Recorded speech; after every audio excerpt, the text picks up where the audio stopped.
이번에는 방문자 패턴에 대해서 알아보겠습니다. 방문자 패턴에 대한 설명을 보면 이질적인 객체, 그러니까 서로 다른 종류라고 말할 수 있는 객체 컬렉션에 대해서 동작하는 알고리즘을 캡슐화한다고 하고 있죠.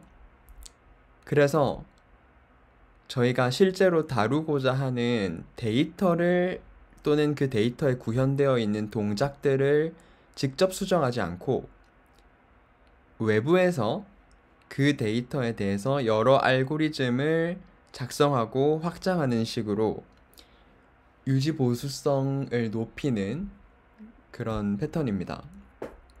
같이 한번 살펴보죠. 예시를 두 개 볼 건데요. 첫 번째 예시는 원문에 나와 있는 이 예시입니다. AST라는 모듈을 하나 선언을 하고 그 안에 스테이트먼트 그리고 name 그리고 expression EXPR이라고 하는 그런 아이템들이 정의가 되어 있네요. 그죠?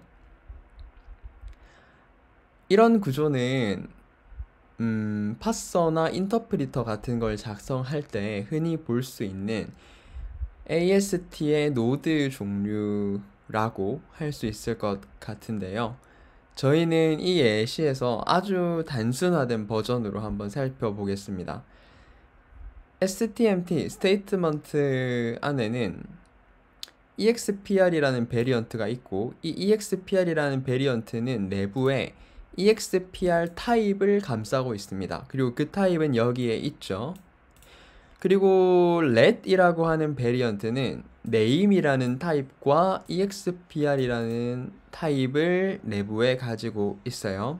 name이라는 타입은 이렇게 두 번째 아이템으로 정의되어 있습니다.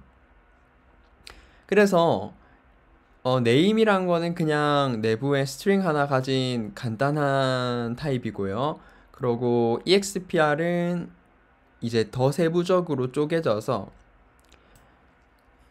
int lit이라고 하는 아마 리터럴이겠죠. 정수 리터럴 그리고 add, sub라고 하는 베리언트들이 있고 저희가 뭐 더하거나 빼는 걸 생각해 볼 때 이제 왼쪽과 오른쪽이 필요하잖아요. 그래서 이렇게 두 개를 가지고 있는데 이제 왼쪽과 오른쪽 여기도 왼쪽과 오른쪽이 이제 박스로 감싸져서 들어있는 걸 볼 수 있습니다. 아마 아시겠지만 EXPR이라고 하는 이제 타입의 정의에서 그 타입 자기 자신을 참조하는 형태는 컴파일 타임의 크기를 고정할 수 없기 때문에 저희가 이렇게 박스 같은 포인터 뒤에 두는 방식으로 타입을 선언하는 경우가 있죠. 자기 참조를 하고 싶을 때. 그래서 이런 아이템들을 가지고 있는 이 AST 모듈을 저희가 데이터라고 볼 수 있을 것 같아요. 그죠? 이런 데이터들을 우리가 방문을 하면서 어떤 처리를 해줘야 되는데 그걸 하도록 만들어진 별도의 아이템을 만들어 줄 겁니다. 그걸 우리가 visit이라는 모듈 안에 넣어 줄 거고요. AST에 있는 모든 아이템들을 전부 가져와서 이 visitor라는 트레이트 안에서 써줄 거예요. 지금 보시면 이 트레이트는 visit name, visit stmt, visit expr 이렇게 세 개의 메서드를 가지고 있는데요. 두 번째 인자로 각각 name, statement, expr 저희가 방금 보고 온 아이템들을 가지고 있죠. 그러고 이 t를 반환한 형태로 작성되어 있습니다. 이건 사실 구체적인 구현은 아니고 알고리즘을 저희가 실제로 구현하기 전에 그 알고리즘이 따라야 하는 API들에 대한 어떤 추상화된 명세 같은 거죠. 저희가 실제로 알고리즘을 작성하기 시작하면 요 시그니처에 맞추어서 이제 함수의 바디 부분을 작성해 줄 겁니다. 그거를 지금 해볼 건데요. 인터프리터라는 저희 방문자를 구현할, 그러니까 지금 우리 예제에서는 인터프리터가 하나의 방문자라고 할 수 있겠네요. 왜냐하면 방문자를 구현하고 있으니까. 이번 예제에서는 64비트 정수 타입에 대해서만 한번 구현을 해 볼 거고요. 아까 방금 전에 보셨던 이 세 가지 메서드를 나름의 방식으로 구현하고 있는 거 보이시죠? 이 예제에서는 visit name은 뭐 패닉을 일으키게 해놔서 아예 구현을 지금 안 해놨다. 이 unimplement랑 똑같은 거죠. 그죠? 그리고 visit statement에서는 let in 경우에는 이제 뭐 unimplemented를 반환하게 해서 사실 아무것도 하지 않는 거나 마찬가지고 구현을 아직 안 했다는 거죠. 그리고 expr이 만약에 이 스테이트먼트의 베리언트로 들어있다면 그 내부에 있는, 기억나시나요? expr 타입에, 그죠? expr 타입이 들어있었죠. expr 타입을 받아와서, 참조로 받아와서 expr 메서드에 넘겨줍니다. expr 메서드를 살펴보면요, 저희 방금 봤던 그 타입을, expr 타입을 받아서 그거를 또 한번 매칭한 다음에 각 베리언트별로 처리를 해주고 있는데, 만약에 리터럴이면 그냥 그 안에 있는 값을 그대로 꺼내서 돌려줘요. 그러면 그냥 i64 타입의 어떤 값이 바로 반환이 되는 거죠. 만약에 add라는 베리언트면 그 내부에 어떤 expr 타입의 박스로 감싸진 포인터가 있을 겁니다. 그죠? 양쪽으로 왼쪽 오른쪽, 그죠? 그러면 그 각각을 이제 재귀적으로 방문하면서, 그죠? 일종의 반복을 하는 거죠. 그죠? 재귀적으로. 우리가 예를 들어서 왼쪽 식이 한 번 다시 호출했을 때 바로 리터럴이 나올 수도 있지만, 그게 아니라 expr 타입은 이 세 타입 모두 해당되는 거니까, 이 세 베리언트. 만약에 요런 게 들어있었다. 그러면은 또다시 그것의 왼쪽과 오른쪽을 분해하는 과정으로 계속해서 재기 호출을 하면서 결국에는 모든 게 이제 i64 타입의 그 요 int 리터럴을 만날 때까지 반복이 되겠죠. 그런 식으로 지금 요 재기 호출 구문은 깊은 구조를 순회하는 것을 간결하게 작성한 거다. 그렇게 볼 수 있을 것 같네요. 그래서 왼쪽과 오른쪽에 대한 이제 visit expr를 해준 다음에 그 두 개를 결과를 더하죠. 그리고 sub는 똑같이 재교출을 한 다음에 그 반환된 결과를 뺍니다. 이렇게 해서 예제가 끝나게 됩니다. 아주 단순하죠. 여기서 하지만 중요하게 보아야 할 부분은 저희가 맨 처음 이야기했던 부분입니다. 이 패턴을 왜 써야 되는가? 어떤 맥락에서, 그죠? 지금 저희는 이런 별도의 모듈에 별도의 아이템들을 정의하고 이것에 대한 세부사항을 조금도 바꾸지 않은 상태로 별도의 알고리즘을 위한 추상화 인터페이스를 하나 만들었고, 그리고 이것을 구현하는 방식으로 구체적인 알고리즘을 데이터 바깥에서 정의를 하고, 또한 지금 스테이트먼트를 보시면은 지금 내부에 막 중첩된 구조를 가지고 있잖아요. expr도 사실 이게 재귀 타입이니까 그 안에 여러 개의 expr이 중첩돼서 반복적으로 나타날 수 있겠죠. 그런 서로 조금씩 다른 타입들이 중첩된 구조로 자료 구조 형태로 지금 존재할 때, 마치 Abstract Syntax Tree AST처럼요, 그죠? 그럴 때 그런 이질적인 객체 컬렉션 AST 같은 것을 우리가 이런 재귀 호출 같은 걸 이용해서 요 세 개의 함수 구현만을 이용해서 간결하게 순회하면서 우리가 필요한 처리를 해주고 있죠. 뭐 add는 그 구조를 전부 다 이제 분해한 다음에 그 결과를 더하고, 이것도 서브도 그 양쪽 익스프레션을 전부 다 분해해서 결과를 얻어와서 그걸 빼는 방식으로 지금 이 이질적인 컬렉션을 순회하고 거기에 이제 적당한 기능을 구현하는 그런 방식으로 코드가 짜여져 있습니다. 그래서 지금은 저희가 인터프리터라는 방문자만 만들었지만 타입 체커와 같은 또 다른 방문자를 AST 데이터를 재활용해서 구현하는 것이 가능해지는 거죠. 그래서 방금도 강조했던 것처럼 방문자 패턴은 이질적인 데이터에 알고리즘을 적용하고 싶을 때 유용합니다. 데이터가 만약에 동질적이면 반복자 같은 패턴을 사용해서 훨씬 쉽게 처리할 수 있겠죠. 함수형 접근 방식 대신에 방문자 객체를 사용하면은 방문자가 상태를 가질 수 있기 때문에 이 예시를 잠시 후에 보게 될 건데요. 노드 간에 정보를 전달할 수가 있습니다.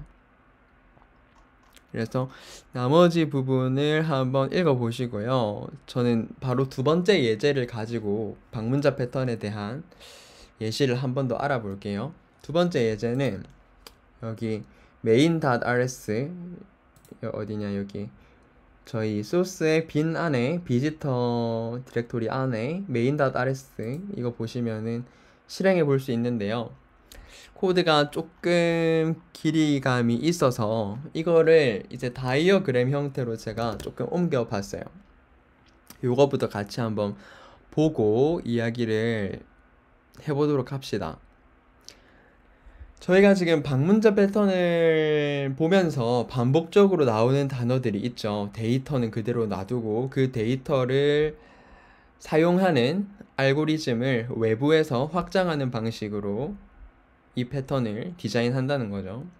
그리고 이 패턴은 주로 반복적인, 그러니까 같은 타입들의 컬렉션보다는 조금 서로 이질적인 다른 타입들의 집합, 자료구조, 컬렉션 이런 것들을 순회하면서 어떤 처리를 하기 위해서 좀 쓰인다는 거죠. 그래서 이번 예시는 파일 시스템에 대한 아주 간단한 에뮬레이션 같은 겁니다. 저희가 파일 시스템에서의 기본적인 구성 요소로 파일과 디렉토리라는 걸 생각해 볼 수 있잖아요. 그리고 그것을 FS 노드, 뭐 파일 시스템 노드, 파일 시스템을 구성하는 어떤 단위로 공통적으로 묶어서 생각할 수 있죠. 저희가 뭐 어떤 운영체제든 간에 파일 시스템이라고 하는 것은 파일과 디렉토리라는 구성 요소를 가지잖아요. 그러면 이 fs 노드라고 하는 걸로 저희가 코드에서는 직접적으로 표현을 할 텐데, 이건 사실 트레이트이고요. 이 트레이트는 visit with 이라고 하는 메서드를 가지고 있습니다. 그러니까 다르게 말하면 저희가 이번에 만들 예제에서 fs 노드는 파일과 디렉토리라는 구체적인 타입에 대한 추상화이고요. 그리고 파일과 디렉토리를 이제 fs 노드라고 부를 수 있으려면 파일과 디렉토리는 각각 visit with이라고 하는 메서드를 나름대로의 방식으로 구현하고 있어야 합니다. 이렇게 정리를 조금 해보고요. 이런 데이터와 별개로 우리는 알고리즘을 정의할 겁니다. 아까 우리 이제 비지터라고 하는 트레이스를 만들고 그 비지터를 구현하는 인터프리터라는 타입을 만들었듯이 이번에는 fs 비지터 이런 식으로 파일 시스템을 위한 비지터 트레이스를 하나 만들어서 이번에도 어떤 행동을 할 수 있을지에 대한 그 이름을 지어줄 거예요. visit file, visit directory 이런 식으로 메서드를 두 개 가지고 있는 거죠.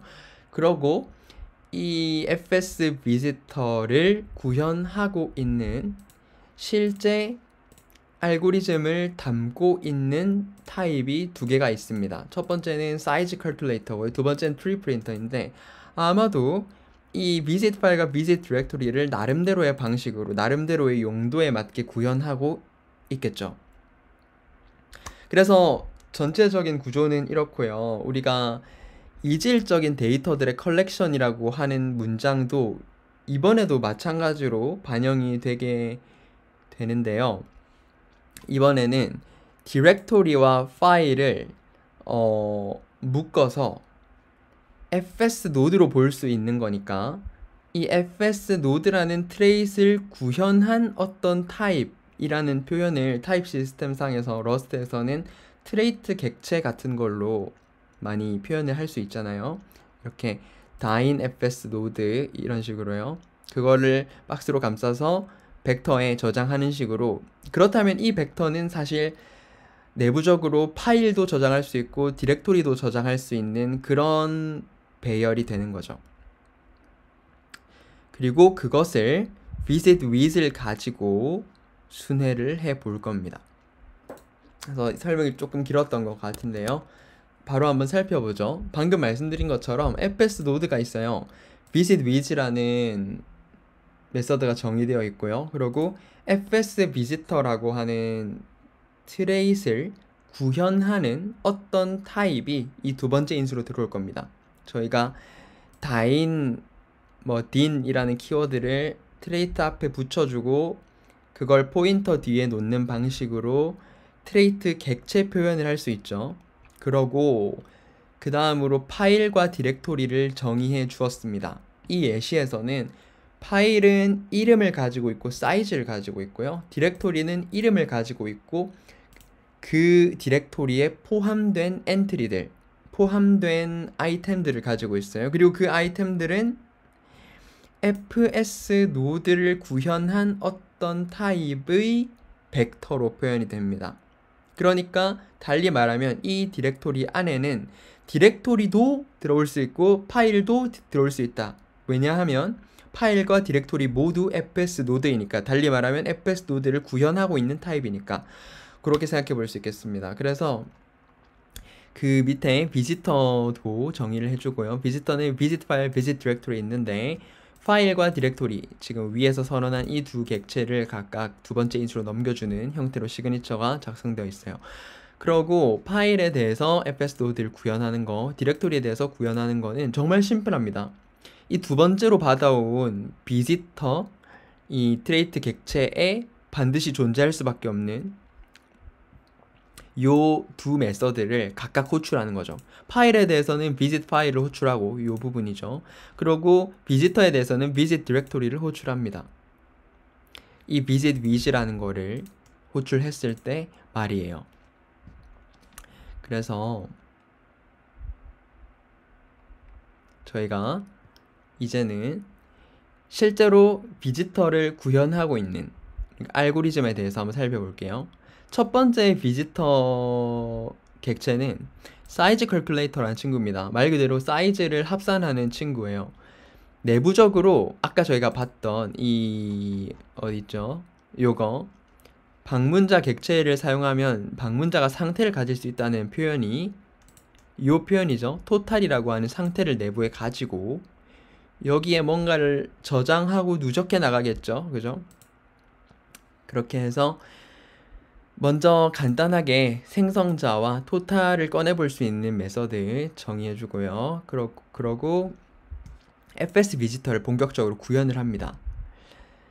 이거 같은 경우에 만약에 파일을 방문을 하잖아요. 파일을 방문하게 되면 그 파일의 사이즈를 읽어와서 토탈에 더해주고, 그죠? 그리고 디렉토리를 방문하게 되면 그 디렉토리가 가지고 있는 엔트리들, 아까 이 엔트리들은 여기 보이는 것처럼 fs 노드를 구현하고 있는 어떤 타입들에 대한 벡터로 정의가 됐었잖아요. 요것들을 받아와서 그것은 무조건 fs 노드를 구현하고 있다 보니까 fs 노드가 가지고 있는 이 visit with라고 하는 메서드를 호출할 수가 있습니다. 그래서 visit with를 호출해서 뭐 만약에 디렉토리면 또다시 visit 디렉토리가 내부적으로 호출이 될 거고, 만약에 파일이면은 visit 파일이 내부적으로 호출이 되는 방식으로 이제 순회가 되게 되는 거죠. 모든 아이템 요소들에 대해서요. 그리고 디렉토리가 중첩되어 있는 경우에도 지금 재귀적으로 visit 디렉토리를 호출하고, 만약에 또 디렉토리가 안에 들어있다면 다시 한번 visit visit을 호출했을 때 visit 디렉토리를 호출하고, 이런 식으로 계속해서 이제 가장 깊은 곳까지 반복적으로 가기 때문에 이제 파일 트리 구조를 전부 다 방문한다고 볼 수 있을 것 같습니다. 그죠? 그 다음은 출력용 비지터. 또 다른 예시죠. 아까는 크기 합산용이었고, 이번에는 트리 프린터라는 파일 시스템 트리를 예쁘게 출력하는 그런 걸 한번 만들어 볼게요. 생성자 있고요. 그러고 이제 인덴트, 저희 간격을 들여쓰기라고 하나요? 그죠? 들여쓰기 간격을 조정해주는 그런 친구인데요. 지금 이 3D 프린터가 내부적으로 인덴트라는 걸 저장하고 있거든요. 얼마나 들였을지에 대한 부분이죠. 그래서 인덴트만큼 이 스페이스 두 개를 반복하는 거니까, 뭐 인덴트가 1이면은 이제 스페이스가 2개일 거고, 인덴트가 2면은 스페이스가 4개일 거고, 이런 식으로 얼마나 들여쓰기를 할지를 결정하는 그런 함수라고 할 수 있겠죠. 그러고 저희가 비지터를 3D 프린터에 대해서 구현하는 부분을 살펴보겠습니다. visit 파일 같은 경우에는 우선 현재 인덴트에 맞게 들여쓰기를 해주고요. 지금 이 라인에서. 그리고 그 다음 라인에서 이렇게 예쁘게 파일의 정보를 콘솔에다가 출력합니다. 하나의 라인으로. 그리고 visit 디렉토리가 어떻게 구현되어 있는지를 살펴보면, 먼저 아까랑 똑같이 현재 인덴트에 맞게 들여쓰기를 하고, 이걸 프린트하고 인덴트 레벨을 하나 높입니다. 그 얘기는 들여쓰기를 2칸 더 하겠다, 그런 얘기죠. 그러고 나서 저희가 엔트리를 순회하면서 재기적으로 그 안에 있는 모든 파일 시스템 노드들을 방문해서, 뭐 디렉토리가 중첩되어 있다면 그 안에 있는 디렉토리까지 전부 방문해서 나름대로의 인덴트 처리 플러스 이 프린트 처리를 해준 다음에, 그 모든 게 다 끝나면 다시 인덴트를 줄여주고 마무리를 하는 거죠. 그래서 이걸 실제로 저희가 메인 함수에서 실행하는 것까지 보고 오늘 영상을 마쳐 보겠습니다. 저희가 이런 간단한 파일 시스템 트리를 정의해 볼 수 있을 것 같아요. 좀 잘 안 보이네요. 네, 이렇게 지금 보시면은 루트라고 하는 디렉토리가 맨 상단에 있고요. 그 안에 엔트리에 지금 파일이 하나 있네요. a.txt라는 이런 파일이 또 있고요. 그리고 디렉토리가 하나 있습니다. 이름은 서브이고요. 그리고 이 디렉토리는 2개의 파일을 가지고 있어요. 그래서 하나는 b.jpg라는 파일이고 하나는 c.mp3라는 파일입니다. 사이즈는 각각 이렇고요. 그죠? 이거를 한 번은 3D 프린터를 가지고 또 한 번은 사이즈 컬큘레이터를 가지고 해보자고요. 먼저 3D 프린터 객체를 하나 만들어서 이 파일 시스템 트리에 visit with를 호출합니다. 이게 가능한 이유는 다시 한번 말하지만 fs node라는 트레이스를 구현한 타입이기 때문이죠. 이걸 구현하면 아까 저희가 보고 온 것처럼 만약에 실제로 이 파일 시스템 노드가 디렉토리인 경우에는 visit 디렉토리가 호출될 거고요. 파일인 경우에는 visit 파일이 호출이 되겠죠. 그래서 프린터를 전달해 줘서 프린터에 구현되어 있는 visit 디렉토리 또는 visit 파일 알고리즘을 이제 123번 라인에서 실제로 실행하게 되는 겁니다. 그리고 두 번째 같은 경우에도 이번에는 사이즈 컬큘레이터 객체에 정의되어 있는 이제 알고리즘을 127번 라인에서 이 파일 시스템 트리를 가지고 실행하게 되는 거죠. 그리고 저희가 이 캘큘레이터에 상태로 저장되어 있는 사이즈가 얼마인지를 토탈 메서드를 가지고 꺼내서 이렇게 뭐 사이즈가 몇 바이트다 표시를 해주겠습니다. 이걸 실행해 보면요, 지금 보시는 것처럼 이렇게 예쁘게 저희가 알고 있는 그 구조, 루트 안에 파일 하나 있고 서브 디렉토리 하나 있고 파일 2개 있는 그 구조가 나오고요. 그리고 토탈 사이즈도 예쁘게 잘 출력이 되는 걸 확인할 수 있습니다. 이렇게 해서 오늘은 데이터 구조에 대한 변경을 최소화하면서 서로 다른 데이터 컬렉션들을 순회하는 것을 편하게 해주고, 그걸 순회하고 실제로 어떤 처리를 하는 알고리즘을 외부에서 확장할 수 있게 도와주는 방문자 패턴에 대해서 살펴보았습니다.